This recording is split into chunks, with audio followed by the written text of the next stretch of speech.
கர்த்தருடைய பிள்ளைகளே, உங்கள் ஒவ்வொருவரையும் ஆண்டவராகிய இயேசு கிறிஸ்துவின் நாமத்திலே நான் வாழ்த்துக்களை தெரிவித்துக் கொள்கிறேன். இஸ்ரவேல் ஜனங்கள் தேவனுடைய வாக்குத்தத்தத்தை 40 நாட்களிலே சுதந்திரித்துக் கொள்ள வேண்டியது. ஆனால் அவர்கள் செய்த பாவத்தின் விளைவினால், தவறுகளின் நிமித்தமாக 40 நாட்களிலே சுதந்திரித்துக் கொள்ளப்பட வேண்டிய வாக்குத்தத்தத்தை 40 ஆண்டு காலமாக தடையாய் கடந்து சென்றது. ஏன் 40 ஆண்டு காலம் சென்று கொண்டது? தேவனுடைய வாக்குத்தத்தத்தை ஒரு மனிதன் சுயநலத்தோடு செயல்படுவானானால், அந்த வாக்குத்தத்தத்தை நிறைவேற்றிக் கொள்வதற்கு பதட்டப்பட்டு சுயநலத்தோடு செய்வான் என்றால், நிச்சயமாக அந்த வாக்குத்தத்தம், அவனுக்கு கொடுக்கப்பட்ட வாக்குத்தத்தம், தேவன் வைத்திருந்த தேதி, தேவன் வைத்திருந்த நேரம் காலம் தாமதமாக மாறிவிடும். இஸ்ரவேல் ஜனங்களுக்கு கர்த்தர் கானான் தேசத்தை சுதந்திரமாக கொடுக்கிறேன் என்று வாக்கு கொடுத்தார்.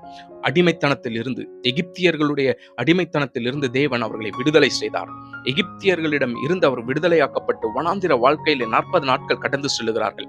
கானான் தேசத்தை பார்க்கிறார்கள், அங்கிருக்கிற செழிப்பை பார்க்கிறார்கள். தேவன் சொன்னது போலவே வாக்குத்தத்தம் இருந்தது. அந்த மனிதர்களை கண்டவுடனே பதட்டம் காணப்பட்டு விட்டது, பயம் காணப்பட்டு விட்டது.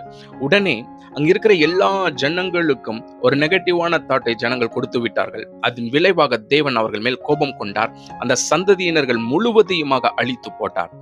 பிறகு யோசுவாவிற்கும் இஸ்ரவேல் ஜனங்களுக்கும் மோசேயின் மூலமாக திரும்பவும் வாக்குத்தத்தம் கொடுத்தார்.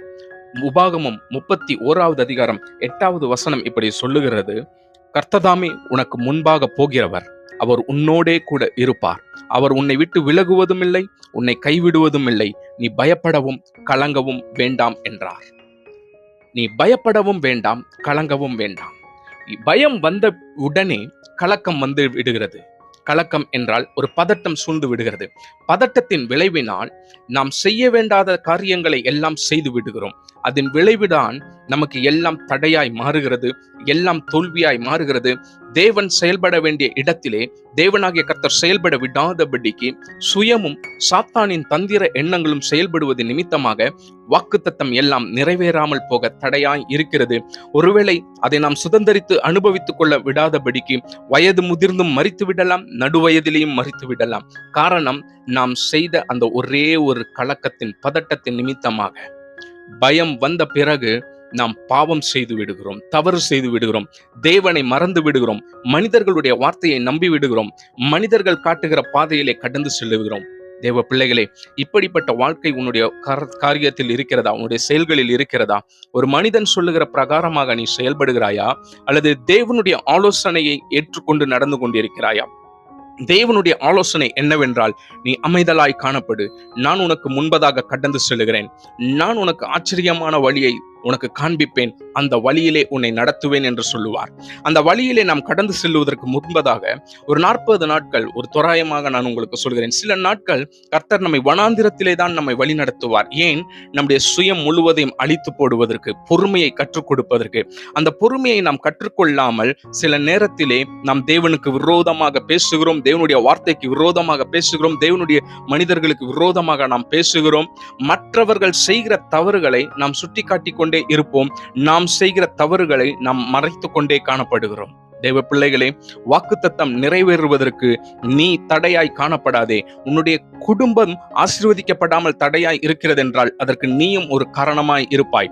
தேவனுடைய வாக்குத்தத்தம் உன் குடும்பத்திற்கு கொடுக்கப்பட்டிருக்கிறது, உனக்கு கொடுக்கப்பட்டிருக்கிறது. அது நிறைவேறாமல் போவதற்கு உன்னுடைய பதட்டமே காரணமாய் காணப்படுகிறது, உன்னுடைய பயமே காரணமாய் காணப்படுகிறது. காரணம், தேவனுடைய சமூகத்திலே நேரத்தை செலவிடுவதற்கு பதிலாக மனிதர்களோடு கூட நீ நேரத்தை செலவிடுவாய் என்றால், மனிதர்களுடைய வார்த்தையிலே உன்னுடைய கவனத்தை நீ செலுத்துவாய் என்றாய், அவர்களுடைய சுபாவம், மனித சுபாவம், மாம்சீக இச்சைகள், மாம்சீக கிரியைகள் உன்னிலிருந்து வெளிப்பட்டு ஆவிக்குரிய வாழ்க்கையும் அழித்து விடுகிறது.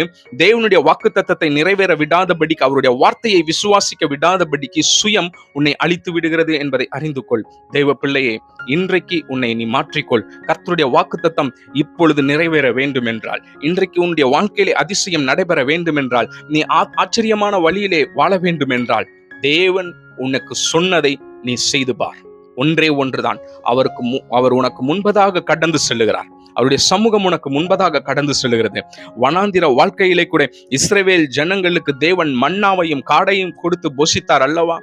வெறும் கல்லிலே தண்ணீர் ஊற்றுகளை கொண்டு வந்தார் அல்லவா? அதே போலதான் ஒன்றுமில்லாத உன்னுடைய வாழ்க்கையிலே எல்லாவற்றையும் உண்டாக்குவார். எல்லாவற்றையும் உண்டாக்குவார். ஒரு இருளில் இருந்துதான் இந்த உலகம் முழுவதும் உண்டாக்கப்பட்டது. எல்லாமே உண்டாக்கப்பட்டது இருட்டில் இருந்துதான். அதே போல உன்னுடைய வாழ்க்கை இப்பொழுது இருட்டாக காணப்படலாம். எல்லாம் உருவாக்கப் போகிறார் தேவன். அவருடைய வார்த்தை வெளிப்பட போகிறது. அந்த வார்த்தை விசுவாசத்தோடு பற்றிக்கொள். கர்த்தர் உன்னையும் உன் குடும்பத்தையும் உயர்த்துவார். God bless you.